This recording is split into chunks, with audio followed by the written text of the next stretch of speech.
اور زمین پر کوئی چلنے پھرنے والا نہیں مگر اس کا رزق اللہ کے ذمے ہے۔ وہ اس کے رہنے کی جگہ کو بھی جانتا ہے اور جہاں سونپا جاتا ہے اسے بھی۔ یہ سب کچھ کتاب روشن میں لکھا ہوا ہے، اور وہی تو ہے جس نے آسمانوں اور زمین کو 6 دن میں بنایا، اور اس وقت اس کا عرش پانی پر تھا۔ تمہارے پیدا کرنے سے مقصود یہ ہے کہ وہ تم کو آزمائے کہ تم میں عمل کے لحاظ سے کون بہتر ہے۔ اور اے نبی، اگر تم کہو کہ تم لوگ مرنے کے بعد زندہ کر کے اٹھائے جاؤ گے تو کافر کہہ دیں گے کہ یہ تو کھلا جادو ہوا۔ اور اگر ایک مدت معین تک ہم ان سے عذاب روک دیں تو کہیں گے کہ کون سی چیز عذاب کو روکے ہوئے ہے؟ دیکھو، جس روز وہ ان پر واقع ہوگا پھر ٹلنے کا نہیں، اور جس چیز کا یہ مذاق اڑاتے ہیں وہ ان کو گھیر لے گی۔ اور اگر ہم انسان کو اپنے پاس سے نعمت بخشیں پھر اس سے اس کو چھین لے تو نا امید اور ناشکرا ہو جاتا ہے۔ اور اگر تکلیف پہنچنے کے بعد آسائش کا مزہ چکھائیں تو خوش ہو کر کہتا ہے کہ سب سختیاں مجھ سے دور ہو گئیں۔ بے شک وہ ہے ہی خوشی میں مست ہو جانے والا، بڑا فخر جتانے والا۔ ہاں، جنہوں نے صبر کیا اور عمل نیک کیے، یہی ہیں جن کے لیے بخشش اور اجر عظیم ہے۔ تو شاید تم کچھ چیز وہی میں سے جو تمہارے پاس آتی ہے چھوڑ دو، اور اس خیال سے تمہارا دل تنگ ہو کہ کافر یہ کہنے لگیں کہ اس پر کوئی خزانہ کیوں نہیں نازل ہوا، یا اس کے ساتھ کوئی فرشتہ کیوں نہیں آیا۔ اے نبی، تم تو صرف نصیحت کرنے والے ہو، اور اللہ ہر چیز کا نگہبان ہے۔ کیا یہ لوگ کہتے ہیں کہ اس نے قرآن از خود بنا لیا ہے؟ کہہ دو کہ اگر سچے ہو تو تم بھی ایسی 10 صورتیں بنا لاؤ، اور اللہ کے سوا جس جس کو بلا سکتے ہو بلا بھی لو۔ بس اگر وہ تمہاری بات قبول نہ کریں تو جان لو کہ یہ قرآن اللہ کے علم سے اترا ہے، اور یہ کہ اس کے سوا کوئی معبود نہیں۔ تو کیا تم لوگ اسلام لاتے ہو؟ جو لوگ دنیا کی زندگی اور اس کی زیب و زینت کے طالب ہوں، ہم ان کے اعمال کا بدلہ انہیں دنیا ہی میں دے دیتے ہیں، اور اس میں ان کی حق تلفی نہیں کی جاتی۔ یہ وہ لوگ ہیں جن کے لیے آخرت میں آتش جہنم کے سوا اور کچھ نہیں، اور جو عمل انہوں نے دنیا میں کیے سب برباد، اور جو کچھ یہ کرتے رہے سب ضائع ہوا۔ بھلا جو لوگ اپنے پروردگار کی طرف سے دلیل روشن رکھتے ہوں اور ان کے ساتھ ایک آسمانی گواہ بھی اس کی جانب سے ہو، اور اس سے پہلے موسیٰ کی کتاب ہو جو پیشوا اور رحمت ہے، تو کیا وہ قرآن پر ایمان نہیں لائیں گے؟ یہی لوگ تو اس پر ایمان لاتے ہیں، اور جو کوئی اور فرقوں میں سے اس سے منکر ہو تو اس کا ٹھکانہ آگ ہے۔ تو تم اس قرآن سے شک میں نہ ہونا، یہ تمہارے پروردگار کی طرف سے حق ہے، لیکن اکثر لوگ ایمان نہیں لاتے۔ اور اس سے بڑھ کر ظالم کون ہوگا جو اللہ پر جھوٹ باندھے؟ ایسے لوگ اپنے رب کے سامنے پیش کیے جائیں گے اور گواہ کہیں گے کہ یہی لوگ ہیں جنہوں نے اپنے پروردگار پر جھوٹ بولا تھا۔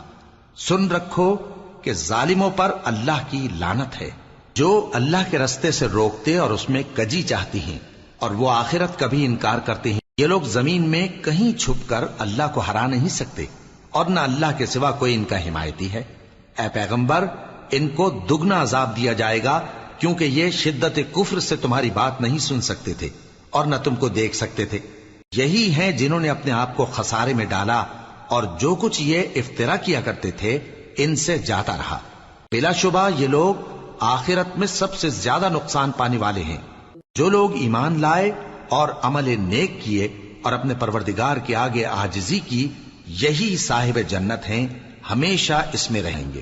دونوں فریقوں یعنی کافر و مومن کی مثال ایسی ہے جیسے ایک اندھا بہرا ہو اور ایک دیکھتا سنتا۔ بھلا دونوں کا حال یکساں ہو سکتا ہے؟ پھر تم سوچتے کیوں نہیں؟ اور ہم نے نوح کو ان کی قوم کی طرف بھیجا تو انہوں نے ان سے کہا کہ میں تم کو کھول کھول کر ڈر سنانے اور یہ پیغام پہنچانے آیا ہوں کہ اللہ کے سوا کسی کی عبادت نہ کرو، مجھے تمہاری نسبت دردناک عذاب کا خوف ہے۔ تو ان کی قوم کے سردار جو کافر تھے کہنے لگے کہ ہم تم کو اپنے ہی جیسا ایک آدمی دیکھتے ہیں، اور یہ بھی دیکھتے ہیں کہ تمہارے پیرو وہی لوگ ہوئے ہیں جو ہم میں ادنا درجے کے ہیں، اور وہ بھی سطحی رائے سے، اور ہم تم میں اپنے اوپر کسی طرح کی فضیلت نہیں دیکھتے بلکہ تمہیں جھوٹا خیال کرتے ہیں۔ فرمایا کہ اے قوم، دیکھو تو اگر میں اپنے پروردگار کی طرف سے دلیل روشن رکھتا ہوں اور اس نے مجھے اپنے ہاں سے رحمت بخشی ہو جس کی حقیقت تم سے پوشیدہ ہو گئی ہے، تو کیا ہم اس کے لیے تمہیں مجبور کر سکتے ہیں جبکہ تم اس سے ناخوش ہو؟ اور اے قوم، میں اس نصیحت کے بدلے تم سے مال و زر کا مطالبہ تو نہیں کرتا، میرا صلہ تو اللہ کے ذمے ہے، اور جو لوگ ایمان لائے ہیں میں ان کو نکالنے والا بھی نہیں ہوں، وہ تو اپنے پروردگار سے ملنے والے ہیں، لیکن میں دیکھتا ہوں کہ تم لوگ نادانی کر رہے ہو۔ اے میری قوم، اگر میں ان کو نکال دوں تو اللہ کی گرفت سے بچانے کے لیے کون میری مدد کر سکتا ہے؟ بھلا تم غور کیوں نہیں کرتے؟ اور میں نہ تم سے یہ کہتا ہوں کہ میرے پاس اللہ کے خزانے ہیں، اور نہ یہ کہ میں غیب جانتا ہوں، اور نہ یہ کہتا ہوں کہ میں فرشتہ ہوں، اور نہ ان لوگوں کی نسبت جن کو تم حقارت کی نظر سے دیکھتے ہو یہ کہتا ہوں کہ اللہ ان کو بھلائی یعنی اعمال کی جزا نہیں دے گا۔ جو ان کے دلوں میں ہے اسے اللہ خوب جانتا ہے، اگر میں ایسا کہوں تو بے انصافوں میں ہو جاؤں۔ انہوں نے کہا کہ نوح، تم نے ہم سے جھگڑا تو کیا اور جھگڑا بھی بہت کیا، اب اگر تم سچے ہو تو جس چیز سے ہمیں ڈراتے ہو وہ ہم پر لا نازل کرو۔ نوح نے کہا کہ اس عذاب کو تو اللہ ہی چاہے گا تو نازل کرے گا، اور تم اللہ کو کسی طرح ہرا نہیں سکتے، اور اگر میں یہ چاہوں کہ تمہاری خیر خواہی کروں اور اللہ یہ چاہے کہ تمہیں گمراہ رہنے دے تو میری خیر خواہی تم کو کچھ فائدہ نہیں دے سکتی، وہی تمہارا پروردگار ہے اور تمہیں اسی کی طرف لوٹ کر جانا ہے۔ کیا یہ لوگ کہتے ہیں کہ اس پیغمبر نے قرآن اپنے دل سے بنا لیا ہے؟ کہہ دو کہ اگر میں نے دل سے بنا لیا ہے تو میرے گناہ کا وبال مجھ پر، اور جو گناہ تم کرتے ہو اس سے میں بری الذمہ ہوں۔ اور نوح کی طرف وحی کی گئی کہ تمہاری قوم میں جو لوگ ایمان لا چکے ان کے سوا اور کوئی ایمان نہیں لائے گا، تو جو کام یہ کر رہے ہیں ان کی وجہ سے غم نہ کھاؤ، اور ایک کشتی ہمارے حکم سے ہمارے سامنے بناؤ، اور جو لوگ ظالم ہیں ان کے بارے میں مجھ سے کچھ نہ کہنا، کیونکہ وہ ضرور غرق کر دیے جائیں گے۔ اور نوح نے کشتی بنانا شروع کر دی، اور جب ان کی قوم کے سردار ان کے پاس سے گزرتے تو ان سے تمسخر کرتے، وہ کہتے کہ اگر تم ہم سے تمسخر کرتے ہو تو جس طرح تم ہم سے تمسخر کرتے ہو اسی طرح ایک وقت ہم بھی تم سے تمسخر کریں گے، اور تم کو جلد معلوم ہو جائے گا کہ کس پر عذاب آتا ہے جو اسے رسوا کرے گا، اور کس پر ہمیشہ کا عذاب نازل ہوتا ہے، یہاں تک کہ جب ہمارا حکم آ پہنچا اور تنور جوش مارنے لگا تو ہم نے نوح کو حکم دیا کہ ہر قسم کے پالتو جانوروں میں سے جوڑا جوڑا یعنی ایک ایک نر اور ایک ایک مادہ لے لو، اور جس شخص کی نسبت حکم ہو چکا ہے کہ ہلاک ہو جائے گا اس کو چھوڑ کر اپنے گھر والوں کو اور جو ایمان لایا ہو اس کو کشتی میں سوار کر لو، اور ان کے ساتھ ایمان بہت ہی کم لوگ لائے تھے۔ نوح نے کہا کہ اللہ کا نام لے کر کہ اسی کے کرم سے اس کا چلنا اور ٹھہرنا ہے، اس میں سوار ہو جاؤ، بے شک میرا پروردگار بخشنے والا ہے، مہربان ہے۔ اور وہ ان کو لے کر طوفان کی لہروں میں چلنے لگی۔ لہریں کیا تھیں؟ گویا پہاڑ تھے۔ اس وقت نوح نے اپنے بیٹے کو جو کشتی سے الگ تھا پکارا کہ بیٹا ہمارے ساتھ سوار ہو جا اور کافروں میں شامل نہ ہو۔ اس نے کہا کہ میں ابھی پہاڑ سے جا لگوں گا، وہ مجھے پانی سے بچا لے گا۔ فرمایا کہ آج اللہ کے عذاب سے کوئی بچانے والا نہیں اور نہ کوئی بچ سکتا ہے مگر وہی جس پر اللہ رحم کرے۔ اتنے میں دونوں کے درمیان لہر حائل ہو گئی اور وہ ڈوب کر رہ گیا، اور حکم دیا گیا کہ اے زمین اپنا پانی نگل جا اور اے آسمان تھم جا، اور پانی خشک ہو گیا اور کام تمام کر دیا گیا، اور کشتی کوہ جودی پر جا ٹھہری، اور کہہ دیا گیا کہ بے انصاف لوگوں پر لعنت۔ اور نوح نے اپنے پروردگار کو پکارا اور کہا کہ پروردگار، میرا بیٹا بھی میرے گھر والوں میں ہے، تو اس کو بھی نجات دے، تیرا وعدہ سچا ہے اور تو بہترین حاکم ہے۔ اللہ نے فرمایا کہ اے نوح، وہ تیرے گھر والوں میں نہیں ہے، وہ تو سراسر بد عمل ہے، تو جس چیز کی تم کو حقیقت معلوم نہیں اس کے بارے میں مجھ سے درخواست ہی نہ کرو، اور میں تم کو نصیحت کرتا ہوں کہ نادان نہ بنو۔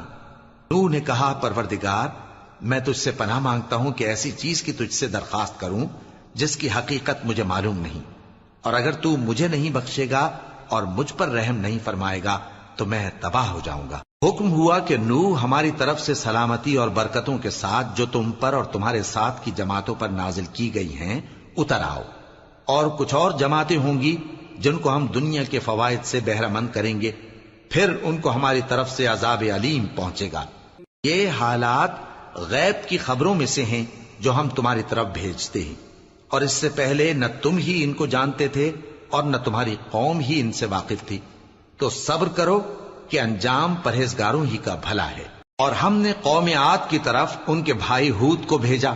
انہوں نے کہا اے میری قوم اللہ ہی کی عبادت کرو، اس کے سوا تمہارا کوئی معبود نہیں. تم شرک کر کے اللہ پر محض بہتان باندھتے ہو. میری قوم میں اس واض و نصیحت کا تم سے کچھ صلہ نہیں مانگتا. میرا صلہ تو اس کے ذمے ہے جس نے مجھے پیدا کیا. بھلا تم سمجھتے کیوں نہیں؟ اور اے قوم اپنے پروردگار سے بخشش مانگو، پھر اس کے آگے توبہ کرو. وہ تم پر آسمان سے موسلا دھار بارش برسائے گا اور تمہاری طاقت پر طاقت بڑھائے گا. اور دیکھو گناہگار بن کر روگردانی نہ کرو. وہ بولے ہود تم ہمارے پاس کوئی دلیل ظاہر نہیں لائے، اور ہم صرف تمہارے کہنے سے نہ اپنے معبودوں کو چھوڑنے والے ہیں اور نہ تم پر ایمان لانے والے ہیں. ہم تو یہ سمجھتے ہیں کہ ہمارے کسی معبود نے تمہیں تکلیف پہنچا کر دیوانہ کر دیا ہے.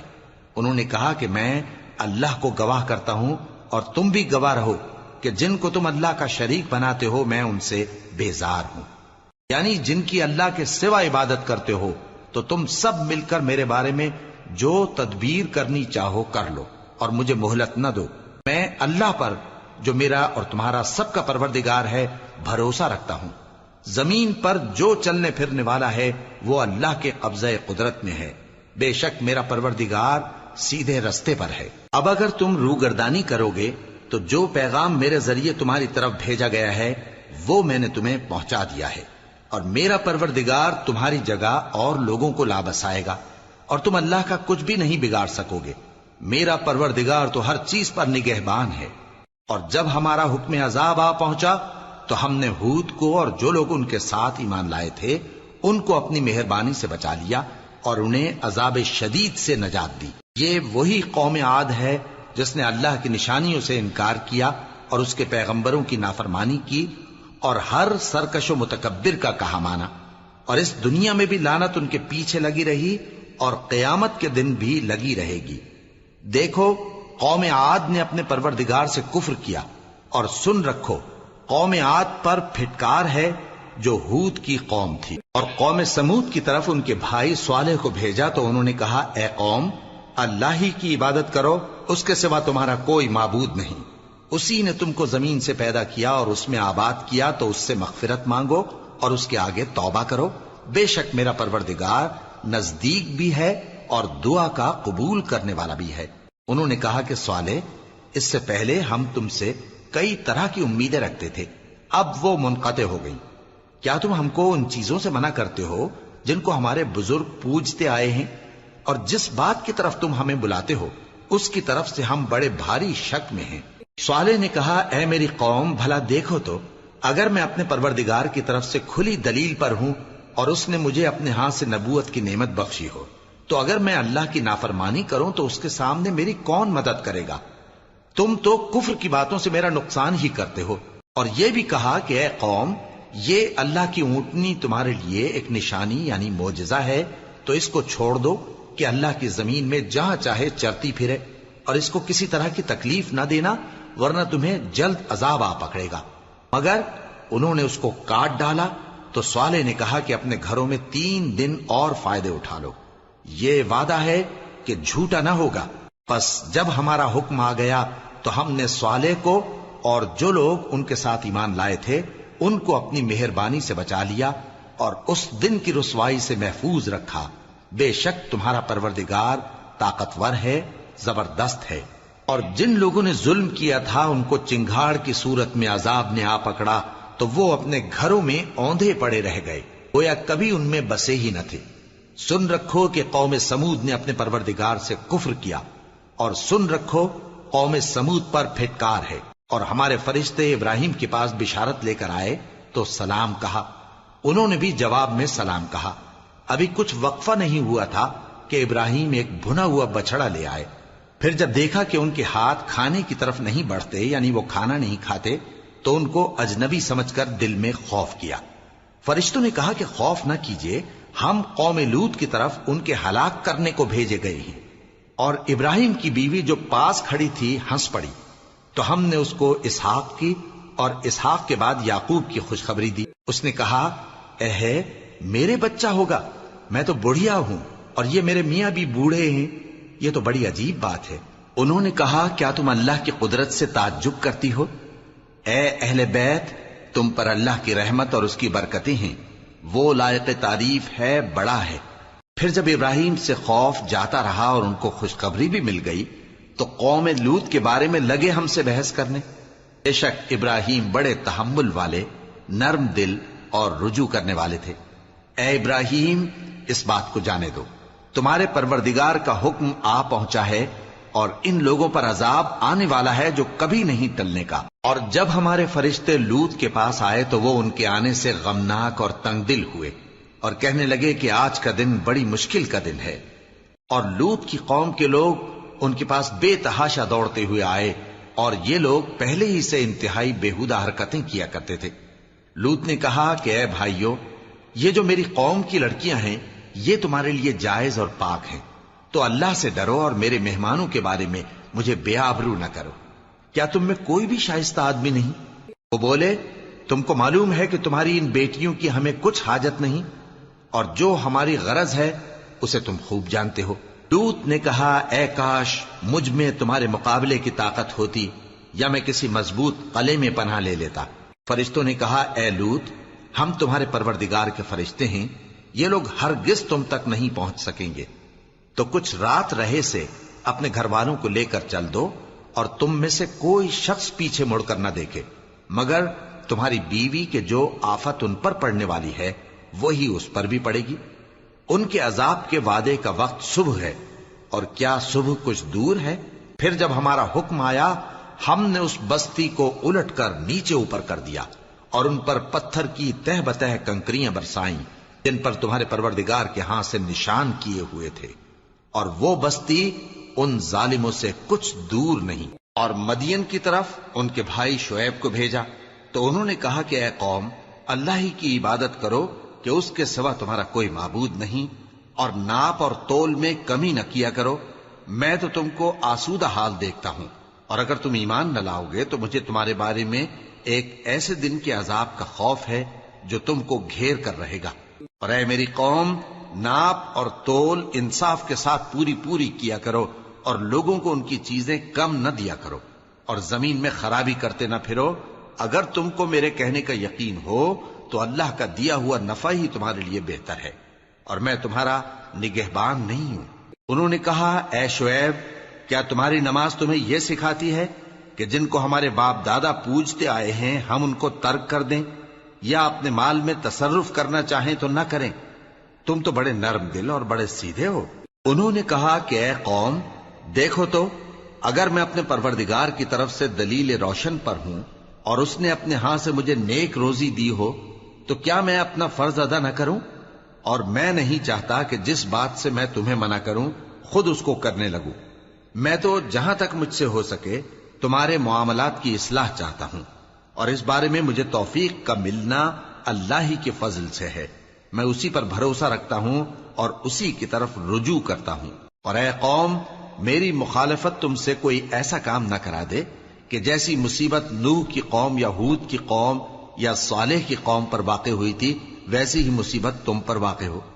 اور لوط کی قوم کا زمانہ تو تم سے کچھ دور نہیں، اور اپنے پروردگار سے بخشش مانگو اور اس کے آگے توبہ کرو، بے شک میرا پروردگار بڑا مہربان ہے، بہت محبت کرنے والا ہے۔ انہوں نے کہا کہ شعیب، تمہاری بہت سی باتیں ہماری سمجھ میں نہیں آتی، اور ہم دیکھتے ہیں کہ تم ہم میں کمزور بھی ہو، اور اگر تمہارے بھائی بند نہ ہوتے تو ہم تم کو سنسار کر دیتے، اور تم ہم پر کسی طرح بھی غالب نہیں ہو۔ انہوں نے کہا کہ اے قوم، کیا میرے بھائی بندوں کا دباؤ تم پر اللہ سے زیادہ ہے، اور اس کو تم نے پیٹھ پیچھے ڈال رکھا ہے؟ میرا پروردگار تو تمہارے سب اعمال کا احاطہ کیے ہوئے ہے۔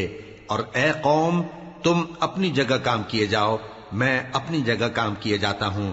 تم کو ان قریب معلوم ہو جائے گا کہ رسوا کرنے والا عذاب کس پر آتا ہے اور جھوٹا کون ہے، اور تم بھی انتظار کرو، میں بھی تمہارے ساتھ انتظار کرتا ہوں۔ اور جب ہمارا حکم آ پہنچا تو ہم نے شعیب کو اور جو لوگ ان کے ساتھ ایمان لائے تھے ان کو تو اپنی رحمت سے بچا لیا، اور جو ظالم تھے ان کو چنگھاڑ نے آ دبوچا، تو وہ اپنے گھروں میں اوندھے پڑے رہ گئے، گویا ان میں کبھی بسے ہی نہ تھے۔ سن رکھو کہ مدین پر ویسی ہی پھٹکار ہے جیسی سمود پر پھٹکار تھی۔ اور ہم نے موسیٰ کو اپنی نشانیاں اور دلیل روشن دے کر بھیجا فرعون اور اس کے سرداروں کی طرف، تو وہ فرعون ہی کے حکم پر چلتے رہے، حالانکہ فرعون کا حکم درست نہیں تھا۔ وہ قیامت کے دن اپنی قوم کے آگے آگے چلے گا، پھر ان کو دوزخ میں جا اتارے گا، اور جس مقام پر وہ اتارے جائیں گے وہ برا ہے۔ اور اس جہان میں بھی لعنت ان کے پیچھے لگا دی گئی، اور قیامت کے دن بھی پیچھے لگی رہے گی۔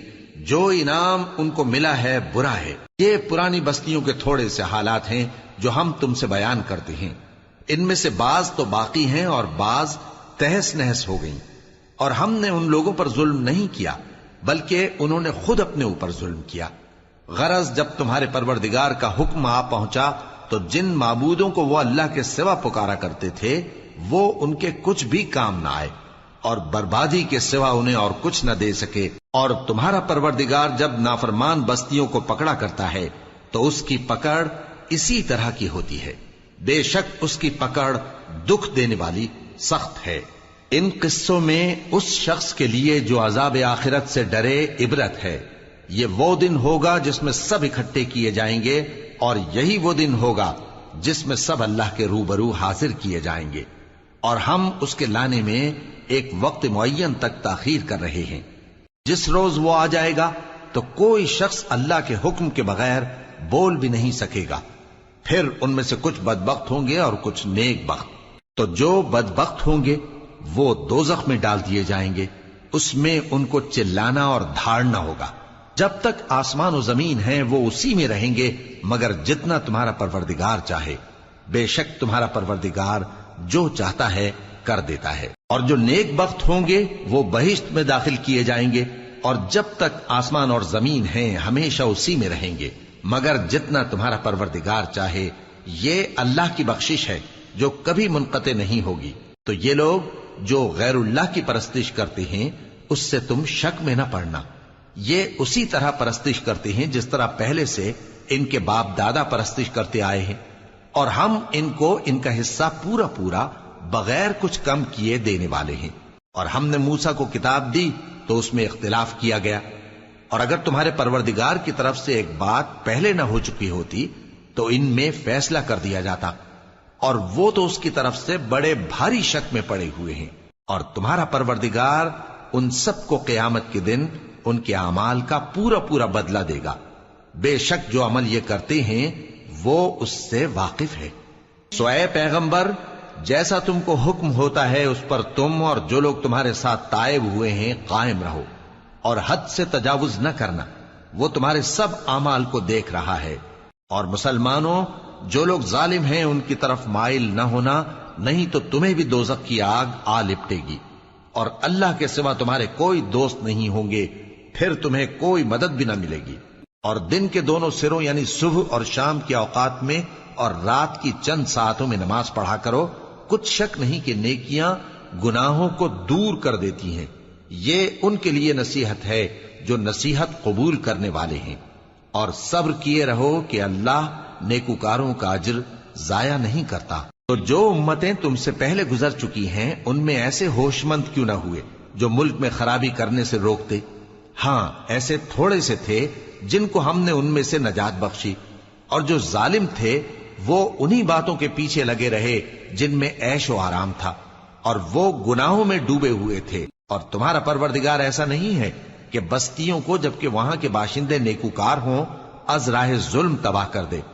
اور اگر تمہارا پروردگار چاہتا تو تمام لوگوں کو ایک ہی جماعت کر دیتا، اور وہ برابر اختلاف کرتے رہیں گے، مگر جن پر تمہارا پروردگار رحم فرمائے، اور اسی لیے اس نے ان کو پیدا کیا ہے۔ اور تمہارے پروردگار کا قول پورا ہو گیا کہ میں دوزخ کو جنوں اور انسانوں سب سے بھر دوں گا۔ اور اے نبی اور پیغمبروں کے وہ سب حالات جو ہم تم سے بیان کرتے ہیں ان سے ہم تمہارے دل کو جمائے رکھتے ہیں، اور ان حالات میں تمہارے پاس حق پہنچ گیا، اور یہ مومنوں کے لیے نصیحت اور عبرت ہے۔ اور جو لوگ ایمان نہیں لائے ان سے کہہ دو کہ تم اپنی جگہ عمل کیے جاؤ، ہم اپنی جگہ عمل کیے جاتے ہیں، اور نتیجہ اعمال کا تم بھی انتظار کرو، ہم بھی انتظار کرتے ہیں۔ اور آسمانوں اور زمین کی چھپی چیزوں کا علم اللہ ہی کو ہے، اور تمام معاملات اسی کی طرف رجوع کیے جائیں گے۔ تو اسی کی عبادت کرو اور اسی پر بھروسہ رکھو، اور جو کچھ تم لوگ کر رہے ہو تمہارا پروردگار اس سے بے خبر نہیں۔ شروع اللہ کا نام لے کر جو بڑا مہربان نہایت رحم والا ہے۔ الف لام را، یہ کتاب روشن کی آیتیں ہیں۔ ہم نے اس قرآن کو عربی میں نازل کیا ہے تاکہ تم لوگ سمجھ سکو۔ اے پیغمبر، ہم اس قرآن کے ذریعے سے جو ہم نے تمہاری طرف بھیجا ہے تمہیں ایک نہایت اچھا قصہ سناتے ہیں، اور تم اس سے پہلے بے خبر تھے۔ جب یوسف نے اپنے والد سے کہا کہ ابا، میں نے خواب میں 11 ستاروں اور سورج اور چاند کو دیکھا ہے، دیکھتا کیا ہوں کہ وہ مجھے سجدہ کر رہی ہیں۔ انہوں نے کہا کہ بیٹا، اپنے خواب کا ذکر اپنے بھائیوں سے نہ کرنا، نہیں تو وہ تمہارے حق میں کوئی چال چلیں گے۔ کچھ شک نہیں کہ شیطان انسان کا کھلا دشمن ہے، اور اسی طرح اللہ تمہیں برگزیدہ و ممتاز کرے گا اور خواب کی باتوں کی تعبیر کا علم سکھائے گا، اور جس طرح اس نے اپنی نعمت پہلے تمہارے دادا پر دادا ابراہیم اور اسحاق پر پوری کی تھی، اسی طرح تم پر اور اولاد یعقوب پر پوری کرے گا۔ بے شک تمہارا پروردگار سب کچھ جاننے والا ہے، حکمت والا ہے۔ ہاں، یوسف اور ان کے بھائیوں کے قصے میں پوچھنے والوں کے لیے بہت سی نشانیاں ہیں۔ جب انہوں نے آپس میں تذکرہ کیا کہ یوسف اور اس کا بھائی ابا کو ہم سے زیادہ پیارے ہیں، حالانکہ ہم جماعت کی جماعت ہیں، کچھ شک نہیں کہ ابا کھلی غلطی پر ہیں، یوسف کو یا تو جان سے مار ڈالو یا کسی ملک میں پھینک آؤ، پھر ابا کی توجہ صرف تمہاری طرف ہو جائے گی، اور اس کے بعد تم نیک لوگوں میں ہو جاؤ گے۔ ان میں سے ایک کہنے والے نے کہا کہ یوسف کو جان سے نہ مارو، کسی اندھے کنویں میں ڈال دو کہ کوئی راہگیر اسے نکال کر کسی دوسرے ملک میں لے جائے گا۔ اگر تم کو کرنا ہی ہے تو یوں کرو۔ یہ مشورہ کر کے وہ اپنے والد سے کہنے لگے کہ ابا جان، کیا سبب ہے کہ آپ یوسف کے بارے میں ہمارا اعتبار نہیں کرتے، حالانکہ ہم اس کے خیر خواہ ہیں؟ کل اسے ہمارے ساتھ بھیج دیجئے کہ خوب میوے کھائے اور کھیلے کودے، ہم اس کے نگہبان ہیں۔ انہوں نے کہا کہ یہ امر مجھے غمناک کیے دیتا ہے کہ تم اسے لے جاؤ، یعنی وہ مجھ سے جدا ہو جائے، اور مجھے یہ بھی خوف ہے کہ تم کھیل میں اس سے غافل ہو جاؤ اور اسے بھیڑیا کھا جائے۔ وہ کہنے لگے کہ اگر ہماری موجودگی میں کہ ہم ایک طاقتور جماعت ہیں اسے بھیڑیا کھا گیا تو ہم بڑے نقصان میں پڑ گئے۔ غرض جب وہ اس کو لے گئے اور اس بات پر اتفاق کر لیا کہ اس کو اندھے کنویں میں ڈال دیں، اور ہم نے یوسف کی طرف وحی بھیجی کہ ایک وقت ایسا آئے گا کہ تم انہیں ان کے اس سلوک سے آگاہ کرو گے، اور ان کو اس وحی کی کچھ خبر نہ ہوگی۔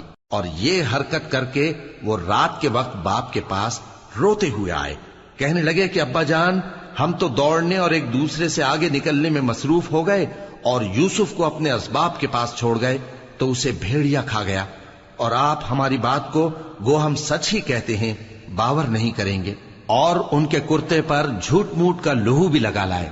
یعقوب نے کہا کہ یوں نہیں ہے، بلکہ تم اپنے دل سے یہ بات بنا لائے ہو۔ اچھا، صبر کہ وہی خوب ہے، اور جو تم بیان کرتے ہو اس کے بارے میں اللہ ہی سے مدد چاہیے۔ اور اب اللہ کی شان دیکھو کہ اس کنویں کے قریب ایک قافلہ آوارد ہوا اور انہوں نے پانی کے لیے اپنا سقا بھیجا، تو اس نے کنویں میں ڈول لٹکایا، یوسف اس سے لٹک گئے۔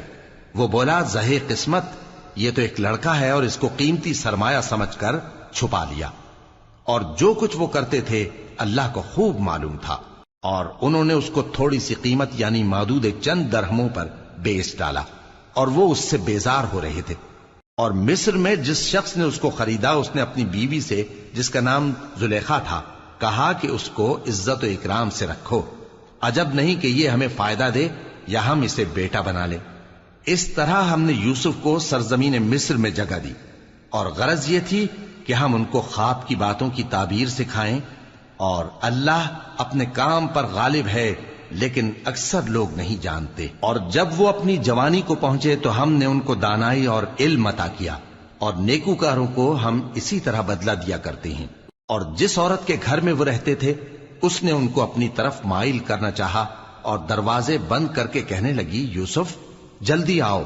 انہوں نے کہا کہ اللہ پناہ میں رکھے، وہ یعنی تمہارے میاں تو میرے آقا ہیں، انہوں نے مجھے اچھی طرح سے رکھا ہے، میں ایسا ظلم نہیں کر سکتا، بے شک ظالم لوگ فلاح نہیں پائیں گے۔ اور اس عورت نے ان کا قصد کیا اور انہوں نے اس کا قصد کیا۔ اگر وہ اپنے پروردگار کی نشانی نہ دیکھتے تو جو ہوتا سو ہوتا۔ یوں اس لیے کیا گیا کہ ہم ان سے برائی اور بے حیائی کو روک دیں، بے شک وہ ہمارے چنے ہوئے بندوں میں سے تھے۔ اور دونوں دروازے کی طرف بھاگے، آگے یوسف پیچھے زلیخا، اور عورت نے ان کا کرتا پیچھے سے پکڑ کر جو کھینچا تو پھاڑ ڈالا، اور دونوں کو دروازے کے پاس عورت کا خاوند مل گیا۔ تو عورت بولی کہ جو شخص تمہاری بیوی کے ساتھ برا ارادہ کرے اس کی اس کے سوا کیا سزا ہے کہ یا تو قید کیا جائے یا اسے دکھ کا عذاب دیا جائے۔ یوسف نے کہا اسی نے مجھ کو اپنی طرف مائل کرنا چاہا تھا، اور اس کے خاندان میں سے ایک گواہ نے گواہی دی کہ اگر اس کا کرتا آگے سے پھٹا ہو تو یہ سچی اور یوسف جھوٹا ہے، اور اگر کرتا پیچھے سے پھٹا ہو تو یہ جھوٹی اور وہ سچا ہے۔ سو جب اس کا کرتا دیکھا تو پیچھے سے پھٹا تھا، تب اس نے زلیخا سے کہا کہ یہ تمہارا ہی فریب ہے، اور کچھ شک نہیں کہ تم عورتوں کے فریب بڑے بھاری ہوتے ہیں۔ یوسف اس بات کا خیال نہ کر، اور زلیخا تو اپنے گناہ کی بخشش مانگ، بے شک خطا تیری ہی ہے۔ اور شہر میں عورتیں گفتگویں کرنے لگیں کہ عزیز کی بیوی اپنے غلام کو اپنی طرف مائل کرنا چاہتی ہے، اور اس کی محبت اس کے دل میں گھر کر گئی ہے، ہم دیکھتی ہیں کہ وہ کھلی گمراہی میں ہے۔ پھر جب زلیخا نے ان عورتوں کی گفتگو جو حقیقت میں دیدار یوسف کے لیے ایک چال تھی سنی، تو ان کے پاس دعوت کا پیغام بھیجا اور ان کے لیے ایک محفل مرتب کی، اور پھل تراشنے کے لیے ہر ایک کو ایک ایک چھری دی، اور یوسف سے کہا کہ ان کے سامنے آؤ۔ جب عورتوں نے ان کو دیکھا تو ان کا روب حسن ان پر ایسا چھا گیا کہ پھل تراشتے تراشتے اپنے ہاتھ کاٹ لیے، اور بے ساختہ بول اٹھیں کہ اللہ پاک ہے، یہ آدمی نہیں، یہ تو کوئی بزرگ فرشتہ ہے۔ زلیخا نے کہا تو یہ وہی ہے جس کے بارے میں تم مجھے تانے دیتی تھیں، اور بے شک میں نے اس کو اپنی طرف مائل کرنا چاہا مگر یہ بچا رہا، اور اگر یہ وہ کام نہ کرے گا جو میں اسے کہتی ہوں تو قید کر دیا جائے گا اور ذلیل ہوگا۔ یوسف نے دعا کی کہ پروردگار جس کام کی طرف یہ مجھے بلاتی ہیں اس کی نسبت مجھے قید پسند ہے، اور اگر تو مجھ سے ان کے فریب کو نہ ہٹائے گا تو میں ان کی طرف مائل ہو جاؤں گا اور نادانوں میں سے ہو جاؤں گا۔ پس ان کے رب نے ان کی دعا قبول کر لی اور ان سے عورتوں کا داؤں ٹال دیا، بے شک وہی تو سننے والا ہے، جاننے والا ہے۔ پھر باوجود اس کے کہ وہ لوگ ان کی بے گناہی کے نشان دیکھ چکے تھے، ان کی رائے یہی ٹھہری کہ کچھ عرصے کے لیے ان کو قید ہی کر دیں، اور ان کے ساتھ دو اور جوان بھی داخل زندہ ہوئے۔ ایک نے ان میں سے کہا کہ میں نے خواب دیکھا ہے، دیکھتا کیا ہوں کہ شراب کے لیے انگور نچوڑ رہا ہوں۔ دوسرے نے کہا کہ میں نے بھی خواب دیکھا ہے، میں یہ دیکھتا ہوں کہ اپنے سر پر روٹیاں اٹھائے ہوئے ہوں اور پرندے ان میں سے کھا رہے ہیں، تو ہمیں ان کی تعبیر بتا دیجئے کہ ہم تمہیں نیکوکار دیکھتے ہیں۔ یوسف نے کہا کہ جو کھانا تم کو ملنے والا ہے وہ آنے نہیں پائے گا کہ میں اس سے پہلے تم کو اس کی تعبیر بتا دوں گا۔ یہ ان باتوں میں سے ہے جو میرے پروردگار نے مجھے سکھائی ہیں۔ جو لوگ اللہ پر ایمان نہیں لاتے اور آخرت کا انکار کرتے ہیں، میں نے ان کا مذہب چھوڑ دیا ہے، اور میں اپنے باپ دادا ابراہیم اور اسحاق اور یعقوب کے مذہب پر چلتا ہوں۔ ہمیں شایع نہیں ہے کہ کسی چیز کو اللہ کے ساتھ شریک بنائیں، یہ اللہ کا فضل ہے ہم پر بھی اور لوگوں پر بھی، لیکن اکثر لوگ شکر نہیں کرتے۔ اے میرے قید خانے کے رفیقو، بھلا کئی جدا جدا آقا اچھے یا اللہ جو اکیلا ہے سب پر غالب ہے؟ جن چیزوں کی تم اللہ کے سوا پرستش کرتے ہو وہ صرف نام ہی نام ہیں جو تم نے اور تمہارے باپ دادا نے رکھ لیے ہیں، اللہ نے ان کی کوئی سند نازل نہیں کی۔ سن رکھو کہ اللہ کے سوا کسی کی حکومت نہیں ہے، اس نے ارشاد فرمایا ہے کہ اس کے سوا کسی کی عبادت نہ کرو، یہی سیدھا دین ہے، لیکن اکثر لوگ نہیں جانتے۔ اے میرے قید خانے کے رفیقو، تم میں سے ایک جو پہلا خواب بیان کرنے والا ہے وہ تو اپنے آقا کو شراب پلایا کرے گا، اور جو دوسرا ہے وہ سولی دیا جائے گا، اور پرندے اس کا سر نوچ کھائیں گے۔ جو بات تم مجھ سے پوچھتے تھے وہ فیصل ہو چکی ہے، اور ان دونوں میں سے جس کی نسبت یوسف نے خیال کیا کہ وہ رہائی پا جائے گا، اس سے کہا کہ اپنے آقا سے میرا ذکر بھی کر دینا۔ پھر شیطان نے اسے ان کا اپنے آقا سے ذکر کرنا بھلا دیا، اور یوسف کئی برس قید خانے ہی میں رہے۔ اور بادشاہ نے کہا کہ میں نے خواب دیکھا ہے، دیکھتا کیا ہوں کہ 7 موٹی گائیں ہیں جن کو 7 دبلی گائیں کھا رہی ہیں، اور 7 خوشے سبز ہیں اور 7 خشک۔ اے درباریو، اگر تم خوابوں کی تعبیر دے سکتے ہو تو مجھے میرے خواب کی تعبیر بتاؤ۔ انہوں نے کہا یہ خواب تو پریشان خیالی سے ہیں اور ہمیں ایسے خوابوں کی تعبیر نہیں آتی۔ اور وہ شخص جو دونوں قیدیوں میں سے رہائی پا گیا تھا اور جسے مدت کے بعد وہ بات یاد آ گئی، بول اٹھا کہ میں آپ کو اس کی تعبیر لا بتاتا ہوں، مجھے قید خانے جانے کی اجازت دیجیے۔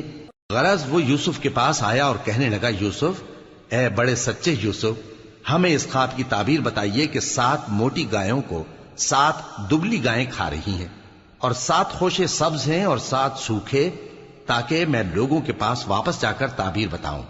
عجب نہیں کہ وہ تمہاری قدر جانے۔ انہوں نے کہا کہ تم لوگ 7 سال متواتر کھیتی کرتے رہو گے، تو جو غلہ کاٹو تو تھوڑے سے غلے کے سوا جو کھانے میں آئے باقی کو خوشوں میں ہی رہنے دینا۔ پھر اس کے بعد خشک سالی کے 7 سخت سال آئیں گے کہ جو غلہ تم نے جمع کر رکھا ہوگا وہ سب کو کھا جائیں گے، صرف وہی تھوڑا سا رہ جائے گا جو تم احتیاط سے رکھ چھوڑو گے۔ پھر اس کے بعد ایک ایسا سال آئے گا کہ خوب مے برسے گا اور لوگ اس میں رس نچوڑیں گے۔ اور یہ تعبیر سن کر بادشاہ نے حکم دیا کہ یوسف کو میرے پاس لے آؤ۔ سو جب قاصد ان کے پاس گیا تو انہوں نے کہا کہ اپنے آقا کے پاس واپس جاؤ اور اس سے پوچھو کہ ان عورتوں کا کیا حال ہے جنہوں نے اپنے ہاتھ کاٹ لیے تھے، بے شک میرا پروردگار ان کے فریب سے خوب واقف ہے۔ بادشاہ نے عورتوں سے پوچھا کہ تمہارا کیا قصہ تھا جب تم نے یوسف کو اپنی طرف مائل کرنا چاہا؟ سب بول اٹھیں کہ اللہ پاک ہے، ہم نے اس میں کوئی برائی معلوم نہیں کی۔ عزیز کی بیوی نے کہا، اب سچی بات تو ظاہر ہو ہی گئی ہے، اصل یہ ہے کہ میں نے اس کو اپنی طرف مائل کرنا چاہا تھا اور وہ بے شک سچا ہے۔ یوسف نے کہا کہ میں نے یہ بات اس لیے پوچھی ہے کہ عزیز کو یقین ہو جائے کہ میں نے اس کی پیٹھ پیچھے اس کی امانت میں خیانت نہیں کی، اور اللہ خیانت کرنے والوں کی چال کو چلنے نہیں